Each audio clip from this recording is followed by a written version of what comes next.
negotiation chamber aboard Prime Station was enormous. Representatives from 200 species sat in circular rows, each delegation separated by force fields that prevented physical contact but allowed voices to carry. At the center sat the human delegation, isolated like specimens under examination. Dr. Park studied the faces around him. 6 months. 6 months of listening to aliens explain why humanity needed to be controlled, contained, limited. His jaw ached from clenching it during these sessions. Beside him, Ambassador maintained her diplomatic smile, though her hands were folded so tightly her knuckles had gone white. Captain sat perfectly still, her military discipline the only thing keeping her from violence. High Arbiter stood at the main podium, his crystalline body refracting the chamber's light into rainbow patterns. His voice resonated with the authority of a species that had ruled their corner of space for 10,000 years. "You have been more than patient," the Arbiter declared. "Humanity's aggression cannot continue unchecked. You are a young species, barely 3 centuries in space, yet you have caused more conflict than civilizations 10 times your age." Wanted to laugh, caused conflict, as if humanity had started any of this.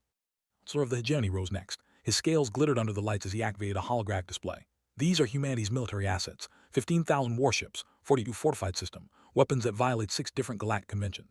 This is the arsenal of a species bent on conquest." "Those are defenses," said quietly, but her voice carried. "Every single one built after your allies attacked our colonies."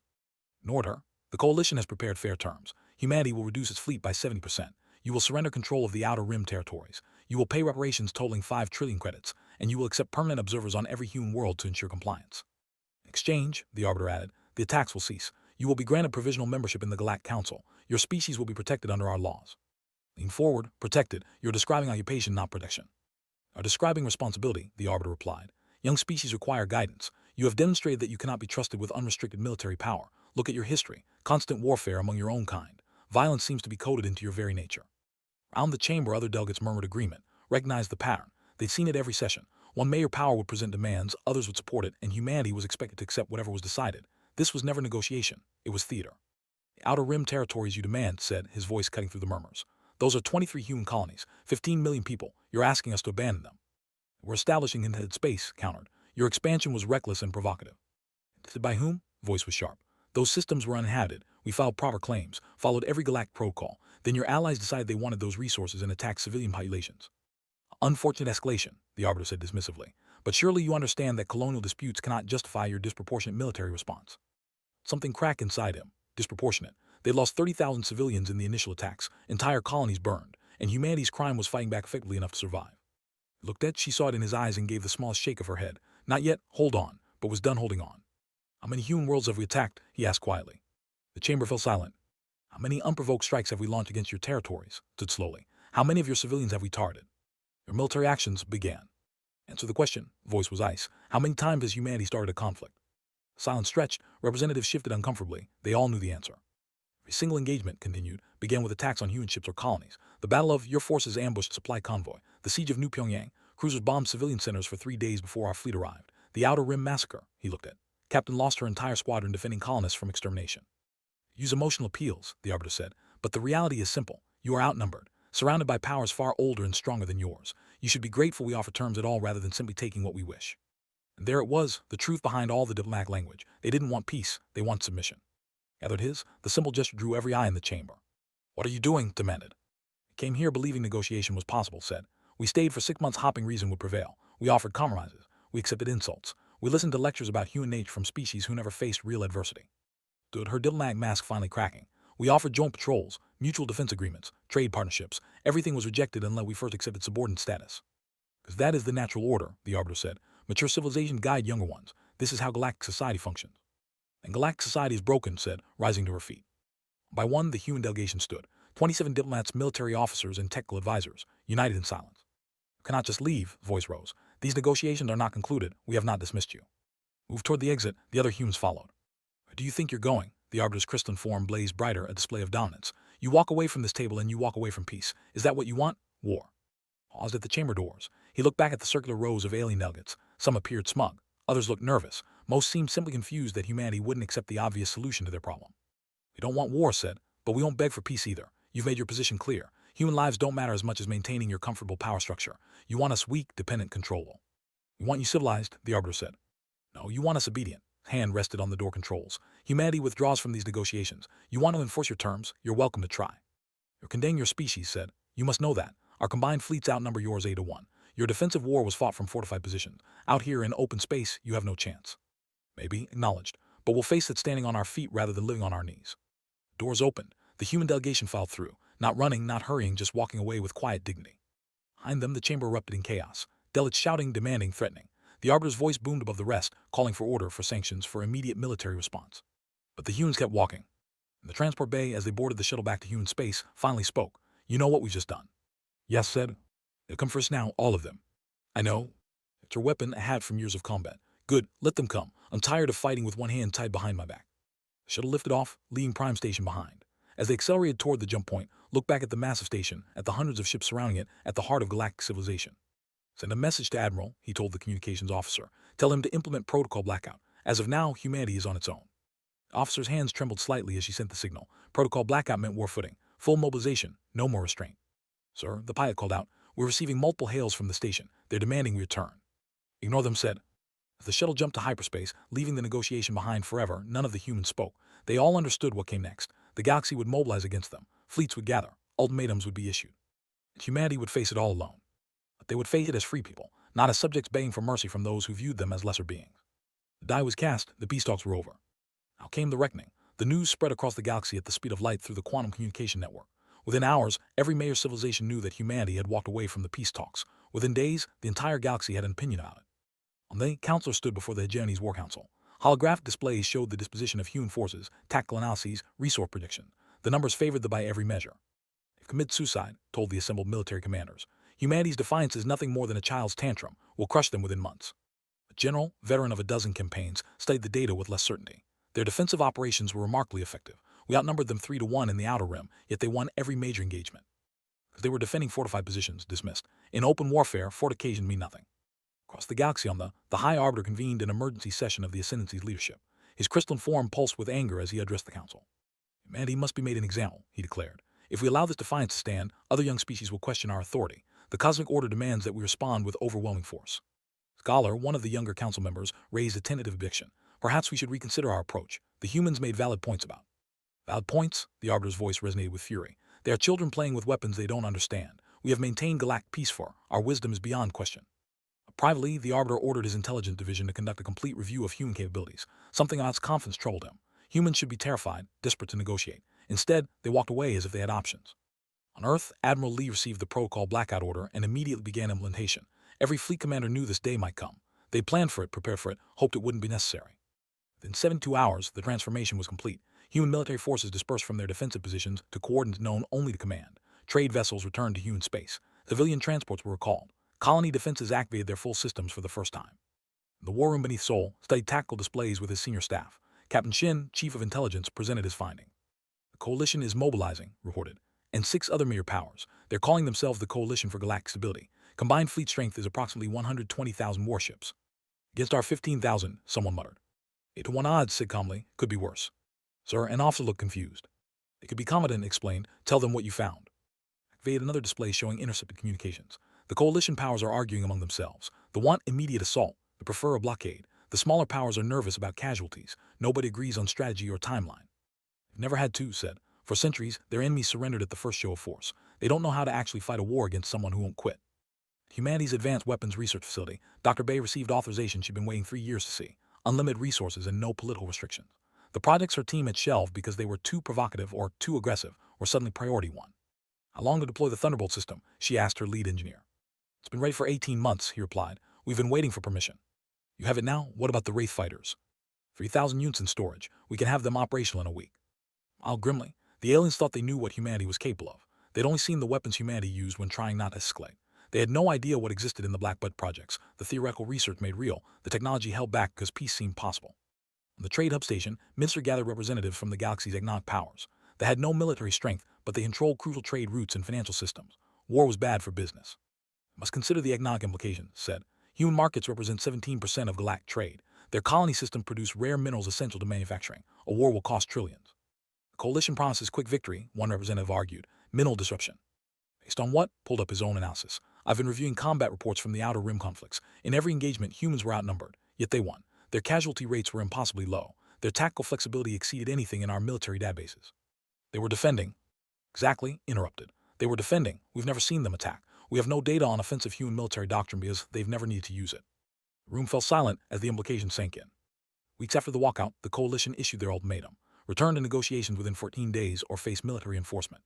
The message was broadcast across all channels, ensuring every human in the galaxy heard it. The response was silent.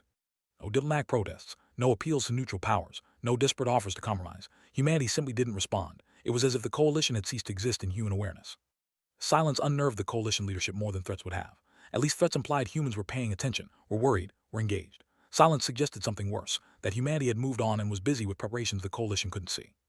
They couldn't see them. Human ships vanished from the areas where coalition sensors could track them. Human communication networks went dark to outside monitoring. Human diplomats stopped attending multi-species functions. It was as if humanity had turned its back on half the galaxy and walked away. On the frontier between human and coalition space, strange things began happening. Coalition patrol ships reported brief sensor contacts that vanished before they could be.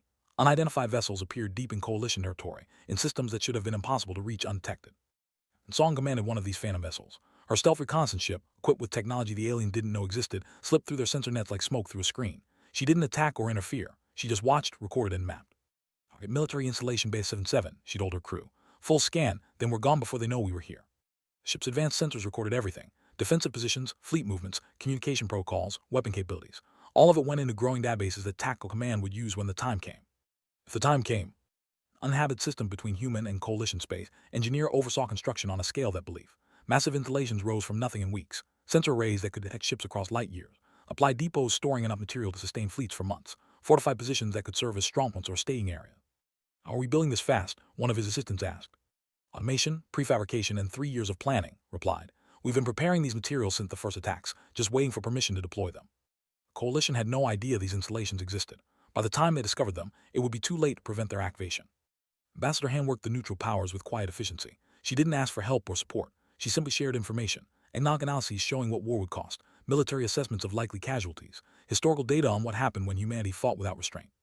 We're not seeking allies, she told a gathering of neutral ambassadors. We're simply ensuring you understand what's coming. The coalition believes humanity will fold. They're wrong. When they realize that things will escalate quickly, you should prepare. Came the incident with the Warlord Ash ruled a minor power with delusions of grandeur. He saw humanity's silence as weakness and opportunity. 3 lightly defended human colonies, ripe for conquest while humanity was distracted. His fleet of 60 warships entered human space broadcasting demands for surrender. When no response came, Ash took it as confirmation of human collapse. He ordered his forces toward the nearest colony world. They never arrived. His battle group had been positioned exactly where intelligence predicted the attack would come. The battle lasted 17 minutes, 42 ships destroyed, 18 captured, 0 human casualties. But that wasn't the shocking part. Fleet didn't stop at the border. They pursued the fleeing deep into their own territory. Over 48 hours, every military installation was systematically destroyed, every warship reduced to debris, their orbital defenses dismantled, their ability to wage war eliminated completely. And the human fleet, leaving civilian infrastructure untouched. Footage of the operation spread across galactic networks, the systematic efficiency of it, the precision, the complete dominance, and most disturbing, the restraint. Humans could have devastated worlds but chose only to eliminate military threats. This wasn't revenge, it was a demonstration.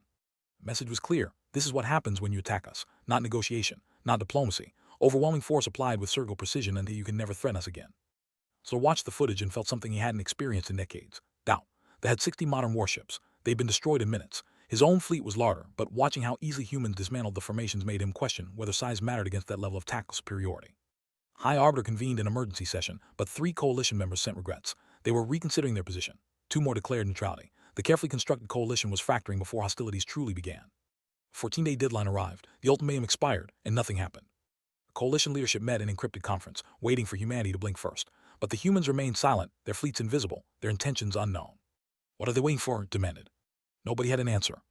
Earth Command Center, Admiral watch displays showing coalition fleet position, supply lines, communication networks. Everything was in place, not for defense, for something else entirely.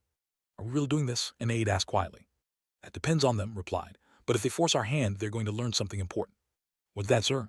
Difference between humanity defending itself and humanity at war. 3 weeks after the ultimatum expired, the galaxy settled into an uneasy state that wasn't quite war but definitely wasn't peace. The coalition maintained its mobilization, but nobody seemed willing to give the order to attack. Humanity remained silent, their fleets positioned somewhere in the dark between stars. On a command carrier, Fleet Commander Hen played holographic displays showing where human forces should be, except they weren't there. Defensive installations still operated, automated systems responded to hails, but the actual ships had vanished.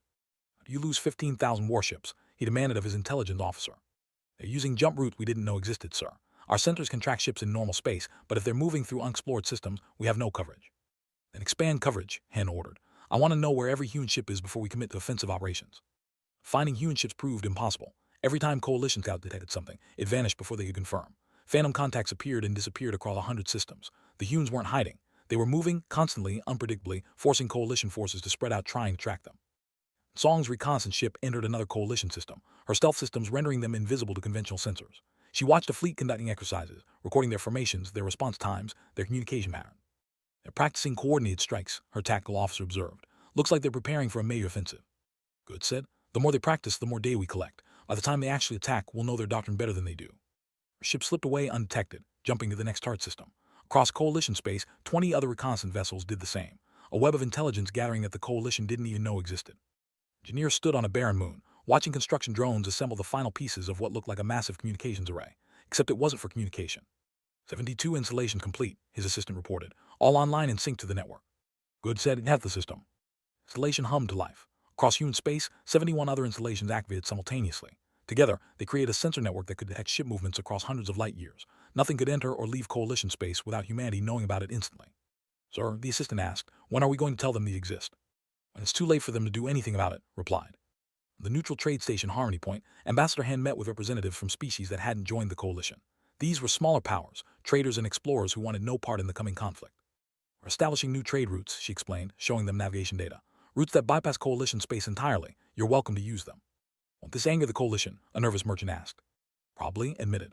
But what are they going to do? Attack you for trading with humans? That would just push more species toward neutrality. The coalition's strength is numbers, and every species that refuses to join them makes them weaker. It was right. The coalition had started with unified support from dozens of major powers. Now that number was shrinking as species reconsidered the wisdom of provoking a war with humanity. The incident had shown what happened to aggressors. Better to stay neutral and keep trading than risk annihilation. 4 weeks after the walkout, the High Arbiter finally lost patience. He issued a direct challenge to humanity. Meet at a neutral location for final negotiations or face immediate military action. This time, humanity responded. Commander arrived at the meeting with only captain and 2 security officers. No diplomatic staff, no technical advisors. The minimal delegation was itself an insult. Arbiter's crystalline form pulsed with anger when he saw them. Where's your negotiating team? We're not here to negotiate, said simply. You wanted a meeting, we're here to talk. Your arrogance is astounding, the Arbiter said. The coalition has 8 times your military strength. You cannot win this war. Then why haven't you started it? Asked. The question hung in the air. The Arbiter had no good answer. The truth was that the coalition couldn't agree on strategy. Some wanted a full assault. Others preferred blockade and attrition. Still others were getting cold feet entirely. We're offering you one final chance, the Arbiter said. Return to the original terms. Disarm, pay reparations, accept oversight, or be destroyed. No said. No. No to disarmament. No to reparations. No to oversight. No to subordination. Just no. Stood. We came because you asked for a meeting. You've given us an ultimatum we already rejected. Are we done here? You're condemning millions of humans to death, the Arbiter said. You're condemning millions of your own people to die for your pride, countered. We never wanted this war. You're the ones who can't accept that humanity won't bow. That's not our failing. It's yours. He walked out, leaving the Arbiter alone with his fury. The meeting's failure leaked to news networks within hours. Public opinion across coalition space began to shift. Many citizens had supported their government's tough stance on humanity, but as weeks passed without resolution, questions arose. Why were they going to war? What had humanity actually done wrong? Defend themselves. The protests erupted, not large but significant. Citizens demanding their government explain why they were risking war with a species that had never attacked them. Counselor ordered the protests dispersed, but the questions remained. Ascendancy faced similar unrest. Scholar used the opportunity to challenge the High Arbiter publicly. We claim moral authority, yet we threaten war against a species guilty only of refusing admission. How is this justice? Arbiter had her censured, but her words spread. Doubt was creeping into coalition certainty. Admiral received reports of the shifting political landscape with satisfaction. They're fracturing, he told his staff. Keep the pressure on, but don't give them the war they're expecting. Sir, what are we waiting for? Commander asked. For them to realize they've already lost, said. Military victory requires unity of purpose. They don't have it. We do. Every day this continues, they get weaker and we get stronger. Humanity's weapons research facility, Doctor conducted the final tests on systems that would have been considered impossible a decade ago. The Thunderbolt defense network could disable incoming missiles before they reach human space. The Wraith fighters operated with AI assistance that made each pilot 3 times more effective. The new warships under construction were smaller than coalition vessels, but faster, tougher, and deadlier. When do we deploy? Her assistant asked. The shooting starts, said, or when command decides we need to end it without shooting. Either way, the galaxy is about to learn that humanity's 3-year defensive war was just research and development. 6 weeks after the walkout, the coalition finally made a decision. Unable to agree on full invasion, they settled on a limited enforcement action. A battle group of 300 ships would enter human space, occupy 1 minor colony, and demonstrate that the coalition wasn't bluffing. The target was new, an agricultural colony with minimal defenses. Population 50,000, mostly farmers and their families. The coalition fleet approached confidently. This wasn't war, just a demonstration. Minu commanded the defense of Nu with only 12 ships. He watched the coalition fleet approach and felt no fear. Intel had predicted this move 3 days ago. Preparations were complete. They outnumber us 25 to 1, his tactical officer noted. I know, Minu said, poor bastards. When the coalition fleet entered weapons range, they discovered that Nu's minimal defenses included weapon platforms they couldn't detect until activation. The platforms opened fire with precision that seemed impossible for automated systems. Because they weren't automated. Each platform was controlled by a human operator using neural interface technology the Coalition didn't know existed.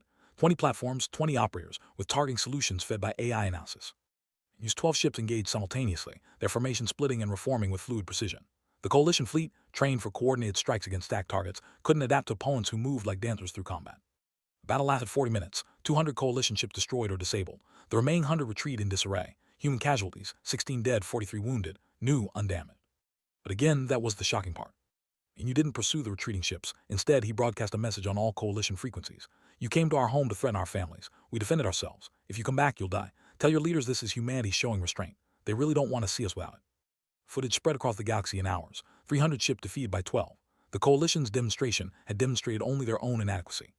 On Earth, Admiral studied casualty reports with mixed feelings. 16 dead, 16 humans who wouldn't go home, but it could have been thousands. Minu's tactics had been perfect. They'll escalate now, an aide predicted. This humiliation won't stand. Good said, we're ready for escalation, are they? In the Coalition's emergency meeting, the atmosphere was chaos. They demanded full mobilization. They wanted to sue for peace. Smaller powers started quietly withdrawing their forces, claiming technical problems or domestic concerns. We're falling apart, Counselor said in a private channel to the Arbiter. If we don't act decisively, the Coalition will collapse without humanity firing another shot.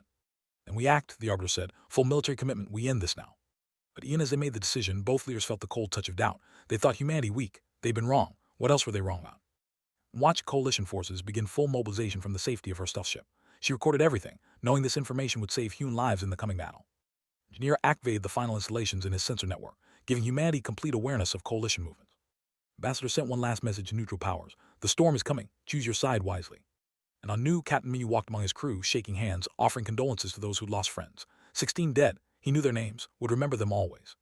Was it worth it, sir? A young pilot asked. 16 lived for one colony. We didn't trade lives, Minu said. We defended our home. Those 16 died doing what humans do best, protecting our own. Looked up at the stars where Coalition fleets were gathering and felt no fear, only certainty. The galaxy had underestimated humanity for the last time. Real war was about to begin.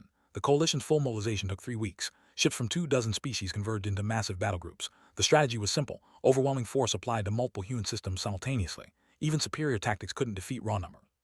So stood in the command center of the flagship, watching the fleet assemble. 120,000 warships, the largest military force in galactic history. Surely nothing could stand against it. The package is confirmed, his operations officer reported. Simultaneous strikes on 8 human core systems will force them to divide their forces. And when they do, we crush them, said. This time there will be no mercy, no negotiations. Humanity will learn what happens to species that defy the cosmic order. But in the Coalition's intelligent networks, something strange was happening. Messages went missing. Orders arrived corrupted. Encrypted communications appeared on public networks. Someone was inside their system. And worked from a secure facility on Earth, her fingers dancing across holographic interfaces. She'd spent 3 years mapping Coalition networks, finding, planning access points. Now she activated them all.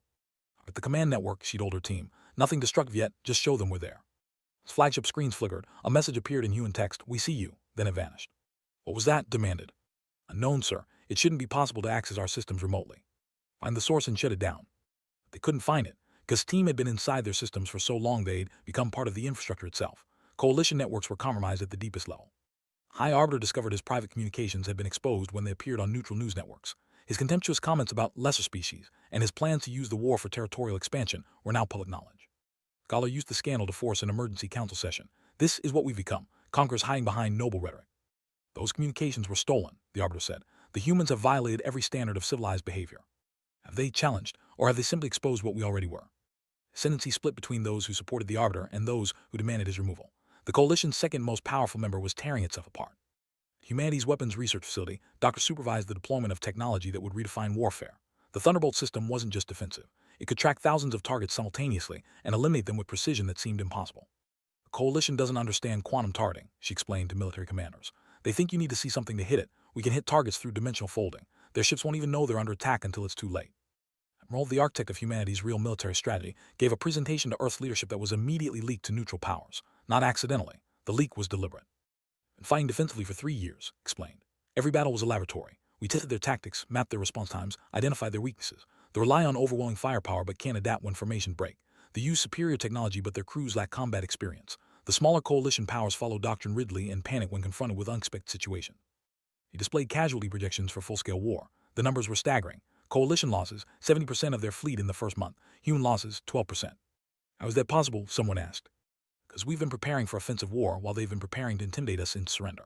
They think war is about showing force. We know it's about destroying the enemy's ability to fight back. Leaked presentation reached coalition intelligence within hours. Some dismissed it as propaganda. Others weren't so sure. The numbers made sense if you believed humanity's technology was as advanced as they claimed. And Marshall, Supreme Commander of Coalition Forces, ordered a complete intelligence review. What they discovered was terrifying. The defensive engagement humanity had fought was carefully recorded and analyzed. Human forces consistently achieved impossible results, ships surviving damage that should have destroyed them, pilot making decisions faster than nervous systems should allow, weapons hitting targets with accuracy that exceeded mathematical probability. Using technology we don't understand, the intelligence chief reported. Neural interfaces for pilots, AI-assisted targeting, materials science beyond our capabilities, and those are just the systems we've identified. The presentation suggests they have weapons we haven't seen at all. The day with growing dread, how did we miss this? Assumed their success was luck or desperation. We didn't consider they might actually be better than us. Dr. Park, humanity's leading expert on alien biology, provided another briefing that somehow reached neutral networks. His research detailed specific vulnerabilities of every coalition species. Have excellent vision but limited hearing. Sonic weapons would be devastating in close quarters. This crystalline structure is beautiful but brittle. Focused vibration frequency would shatter them. They need specific atmospheric conditions, disrupt their life support, and they're helpless. The message was clear. Humanity hadn't just been studying coalition military tactics. They'd been learning how to kill coalition soldiers efficiently. 8 weeks after the walkout, the coalition was ready to launch their offensive. 5 massive battle groups, each targeting a different human system. The attack would be simultaneous, forcing humanity to defend everywhere at once. Lead Admiral watched the coalition forces position themselves, tracked by the sensor network it built.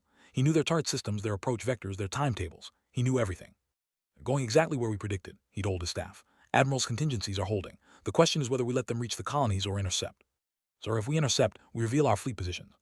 Exactly, he said, and what will that cost us? Studied the strategic display. The coalition expected to find human fleets defending colonies. Instead, they'd find minimal defenses and delayed responses. While coalition forces spread out to occupy multiple systems, human fleets would be somewhere else entirely. Then Operation Homecoming ordered all battle groups to attack positions. We end this now. Across human space, 50 battle groups that the coalition thought were scattered and defensive suddenly converge on predetermined coordinates deep in coalition territory. Not toward the attacking forces, toward coalition home system. Led Battle Group 7 toward the Ascendancy's primary shipyards.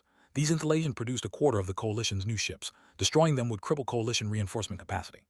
Shipyards in range, her tactical officer reported. Defenses are minimal. They weren't expecting an attack. Why would they said? Everyone knows humanity only defends. Time to teach them otherwise. All ships, weapons free, destroy the shipyards. Ships engaged with precision that seemed choreographed. Missiles struck power generators. Beam weapons cut through construction frameworks. In 20 minutes, installations that had taken decades to build were reduced to debris. Defense fleet is responding, sensors reported. 80 ships inbound. Only 80 smiled. They really didn't expect this. All ships engage enemy fleet, show them what human technology can do. Wraith fighters deployed, each pilot neural linked to their craft, moving within human precision. The defense fleet outnumbered its forces 2 to 1, but they were designed to defend stacked positions, not to fight an offensive enemy using technology they'd never encountered. The battle lasted 40 minutes. The defense fleet ceased to exist, the shipyards burned, and its battle group jumped away before reinforcements could arrive. Admiral struck the Hegemony's Fleet Command Center, a massive station coordinating coalition operations. His ships appeared without warning, moving through jump routes they didn't know existed. All ships target the station's communication arrays, ordered. We're not here to destroy it, we're here to blind it. Vision strikes eliminated every sensor, every communication dish, every data relay. Within minutes, the nerve center of coalition military operations was deaf, blind, and mute. Thousands of ships suddenly lost coordination with command. The Minu led a strike force against 3 coalition logistics hubs simultaneously, not shipyards or bases, supply depots, the unglamorous infrastructure that kept fleets operating. Cargo containers destroyed, fuel reserves eliminated, repair facilities offline, his tactical officer reported. The coalition forces at our colonies are now cut off from resupply. Perfect, Minu said. Let them sit there wondering how long their supplies will last. Fear is more effective than violence. Across coalition space, human forces struck with surgical precision, not at population centers, not at civilian targets, only at military capability. Shipyards, command centers, supply lines, sensor networks, everything necessary to wage war. Coalition forces attacking human colonies suddenly found themselves in a desperate situation. Their supply lines were cut, their communications with command were disrupted, their reinforcements weren't coming, and they were deep in human space, surrounded by enemies. Admiral appeared on all coalition frequencies. His message was simple. You came to destroy our homes. We've destroyed your ability to wage war. Your fleets at our colonies are cut off and surrounded. Surrender now and you'll be treated according to galactic law. Continue fighting and you'll die far from home. And Marshall watched his carefully planned offensive collapse in real time. Half his forces were trapped in human space. His logistic network was in ruins. His command and control was shattered. And human forces were still operating freely in coalition territory. How, he whispered, how did they move so many ships without us knowing? Answer was simple but devastating. Humanity had never been defending. They'd been positioning, building, preparing. The entire 3-year defensive war was a deception. Humanity was always ready to attack. They were just waiting to see if war was necessary. So received the surrender order from and felt his world collapse. The mighty coalition, the united force of galactic civilization, defeated in 3 days. not by superior numbers but by superior strategy, technology, and ruthlessness. On Earth, Commander prepared to return to Prime Station, but this time he wasn't going to negotiate. He was going to dictate terms. The galaxy had wanted to see what humanity was capable of. Now they knew. The coalition forces trapped in human space surrendered in groups, first the smaller powers, then the major ones. Within a week, 40,000 coalition warships sat disabled in human-controlled space, their crews confined to their ships, awaiting humanity's decision on their fate. The Admiral walked through one of the captured ships, a heavy cruiser. The crew watched him with fear and shame. They'd come to terrorize human colonies. Now they were prisoners. "You'll be returned to your government," told the captain, "unharmed. We're not interested in revenge." "Why?" the captain asked. "We came to destroy you." "You came because your leaders told you to," said. "We know the difference between soldiers following orders and leaders who give evil orders. You'll go home. Your leaders will answer for what they tried to do." This mercy confused coalition soldiers more than violence would have. They'd been told humans were monsters. Instead, they found humans who treated prisoners with dignity, provided medical care, even returned personal effects. It was harder to hate an enemy who showed such humanity. Prime Station, the same chamber where peace talks failed now, hosted a very different gathering. But this time, the humans weren't isolated in the center.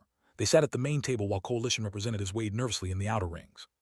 Ender entered with ambassador and captain. The High Arbiter was absent, having been removed from power by his own people. In his place sat Scholar, looking tired but determined. So attended, though his own government had already begun proceedings to remove him. He looked like a man who'd aged decades and days. "Let's be clear about why we're here," said, his voice carrying through the chamber. "This isn't negotiation. You attacked us. We defeated you. Now we're going to explain what happens next. You can accept it or you can face military occupation until you do." The bluntness shocked the aliens. This wasn't how galactic diplomacy worked. But then, humans had already proven they didn't care how things worked. First, any species that participate in attacks on human colonies will completely disarm their offensive military forces. You can maintain system defense fleets, but your capability to project power beyond your borders is over. We will position monitoring stations to ensure compliance. "That's humiliation," one delegate protested. "We'll be defenseless." "We'll be as defenseless as you try to make us," said coldly. "The difference is, we won't abuse that position, unless you give us reason to." Second, war crimes trials. We have complete records of who ordered attacks on civilian targets. Those individuals will face justice. You can conduct the trials yourselves or we'll do it for you. Closed his eyes. He knew his name was on that list. Third, reparations. The colonies you damage will be rebuilt. You'll pay for it. We'll provide the payment schedule. It's harsh but not impossible. We want compliance, not collapse. Ambassador took over, her voice softer but no less firm. Fourth, human military bases will be established in neutral zones between our space and yours. These are not occupation forces. They're early warning systems. If you rebuild military capability and approach human space, we'll know immediately. "You're creating an empire," said quietly. "Everything you claim to oppose." "No," said. "We're creating security. You prove we can't trust you to leave us alone. These measures ensure you can't threaten us again. That's not empire, that's survival." "And if we refuse?" someone asked. "And we occupy your worlds until you accept," said. "We'd rather not. Occupation is expensive and ugly, but we'll do it if necessary. You made us choose between dignity and survival. We chose both. Now you have to live with that choice." The chamber fell silent. The implications were clear. Humanity had the military power to enforce these terms and the will to do so. Resistance was suicide. "What about species that stayed neutral?" a representative asked. "What happens to us?" "Nothing," said. "Your relationship with humanity continues as before. Trade, cultural exchange, scientific cooperation. We have no quarrel with those who didn't attack us." This created an immediate divide in the chamber. The neutral powers visibly relaxed, while coalition members realized they'd face consequences others wouldn't. It was a subtle but brilliant stroke. Humanity was rewarding those who'd shown wisdom. Scholar stood slowly. "On behalf of the Ascendancy, I accept these terms. We attacked you without cause. We face consequences justly earned. I hope in time we can build something better than what existed before." One by one, other delegates stood and accepted. What choice did they have? When the formal session ended, approached privately. "You could have been far harsher." "Could have," agreed. "But we want peace, not subjugation. These terms ensure our security without destroying yours. That's not mercy, that's pragmatism." Still said, "You've shown more wisdom than we did. Perhaps young species have something to teach older ones after all." On Earth, Doctor oversaw the deactivation of weapons systems that had proven so devastating. The Thunderbolt network went in standby mode. The Wraith fighters returned to storage. The new warships completed their shakedown cruises and joined the fleet. "Will we need these again?" Hersison asked. "Hope not," said. "But now the galaxy knows they exist. That's almost as good as using them. Deterrent works when people believe you're capable of following through." Engineer converted his military installations into civilian infrastructure. The sensor networks that track coalition fleets now monitored shipping lanes and provided navigation data. The supply depots became trade stations. Weapons of war transformed into tools of peace. "Seems like a waste," someone commented. "No," said. "This was always the goal. Build overwhelming capability, force recognition of that capability, then use it to ensure peace. We didn't build all this to fight. We built it so we wouldn't have to." Admiral addressed his fleet commanders one last time before dispersing to peacetime stations. "You did something extraordinary. You won a war in 3 days that was supposed to take years. But more importantly, you won it without becoming the monsters they accused us of being. We destroyed military capability, not civilizations. That distinction matters." "Me and you visited the families of the 16 who died defending New. Each conversation was difficult, but necessary. They lost people they loved. He couldn't bring them back, but he could ensure they knew their sacrifice mattered." "Would you change anything?" one father asked, "if you could go back?" And you considered carefully. "I changed us being in a position where we had to fight, but once the fight started, No, your son died defending his home. That means something. It will always mean something. Months after the war ended, galactic civilization settled into its new reality. Coalition powers that once dominated through military strength found themselves limited to their own borders. Trade shifted toward neutral powers and toward humanity. Cultural exchanges increased as species that had dismissed humans now scrambled to understand them. Hegemony underwent massive political reform. Counselors stood trial and was sentenced to exile. New leadership emerged, focused on rebuilding relationships rather than asserting dominance. Ascendancy, once proud beyond measure, faced the humiliation of having their moral authority exposed as hollow. But Scholar led a faction determined to earn back respect through actions rather than claims. She personally oversaw reconstruction aid to human colonies, insisting workers participate in rebuilding what their forces had damaged. On Prime Station, a new council formed. It looked similar to the old one, but the power dynamics had shifted fundamentally. Humanity held no official leadership position, but nobody made major decisions without considering human response. Ambassador represented humanity in the new council. She was neither aggressive nor submissive, simply present as an equal. When the proposed restrictions on military technology, she listened politely, then explained why humanity would ignore such restrictions. You can't just ignore council decisions, a representative protested. Can and will, said calmly. The old system where major powers decided what was acceptable for everyone else is over. We'll follow rules that make sense and ignore ones that don't. If you don't like it, you're welcome to try enforcement. We both know how that ends. It was harsh truth delivered without anger. The council learned to accept it. Its reconnaissance ships continued their missions, but now they had permission. Humanity had negotiated agreements with multiple species for joint sensor networks. The technology that once was secret was now shared with those who'd earned trust. The galaxy was becoming more connected, more aware, less able to hide preparations for war. We'll now work with neutral powers to establish new trade frameworks. Human technology became valuable exports. Human expertise in military efficiency translated surprisingly well into logistical improvements for civilian shipping. The same skills that won the war were now building prosperity. Dr. Xenobiology research shifted from finding weaknesses to finding commonalities. His work helped develop medical treatments that worked across species, environmental systems that could support multiple biologies, even food that was palatable to different digestive systems. Knowledge gathered for war now served peace. A year after the walkout, visited the memorial on New again. More names had been added. Soldiers who died from injuries sustained in battle. Civilians who succumbed to trauma. The war had ended quickly, but its costs continued. The same child from before approached, now 7 and taller. She remembered him. You came back, she said. I promised myself I would, said, every year to remember what we fought for. Teacher says we're at peace now. We are, because we proved we could win the war. Sometimes peace requires strength. The child placed flowers at the memorial, then looked up at the sky where ships moved peacefully between worlds. Is it over? Really over? War is over, said, but the work of keeping peace never ends. Every generation has to choose whether to maintain what we built or let it collapse. Your generation will face that choice someday. What should we choose? Peace. But not peace at any price. Not peace through submission. Peace through mutual respect backed by the capability to defend yourselves if necessary. That's what your parents' generation learned. That's what you need to remember. The child nodded solemnly, then ran back to her family. Watched news reconstruction, nearly complete now. Human and alien workers side by side building something new. Admiral joined him at the memorial. Intelligence reports the coalition powers are quietly rebuilding military capability. Nothing aggressive yet, but they're testing boundaries. Expected said, we humiliated them. They'll want to restore some pride. As long as they don't threaten us, let them have it. And if they do threaten us, then we remind them why we have these memorials, but hopefully we don't need to.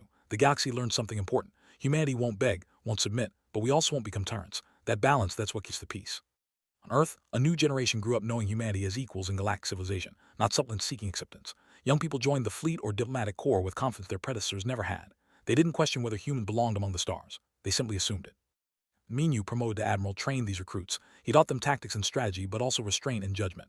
We have the capability to destroy, he told them. The real strength is knowing when not to. What if they attack us again? A cadet asked. And we do what we did before, Minu said. We win, quickly, decisively, and without becoming what they accused us of being. That's the hard part. Anyone can destroy. Winning while maintaining your principles, that's what separates us. High Arbiter's successor, Scholar, visited Earth for the first time. She stood in Sol's memorial to the war dead and spoke at the ceremony. People came to your worlds as conquerors, she said. You met us as defenders. You defeated us as warriors, but you treated us as worthy of dignity even in defeat. That is a lesson we will carry for generations. You proved that strength and morality need not be opposites. Watching from the crowd, felt the weight of those words. The war had been necessary, but this reconciliation was harder and more important. Building peace after such betrayal required both sides to change. Ender never forgot the moment he stood and walked away from the peace talks. That decision changed everything. It forced humanity to risk annihilation rather than accept systematic dehumanization. But it also forced the galaxy to recognize that humanity wouldn't be dictated to.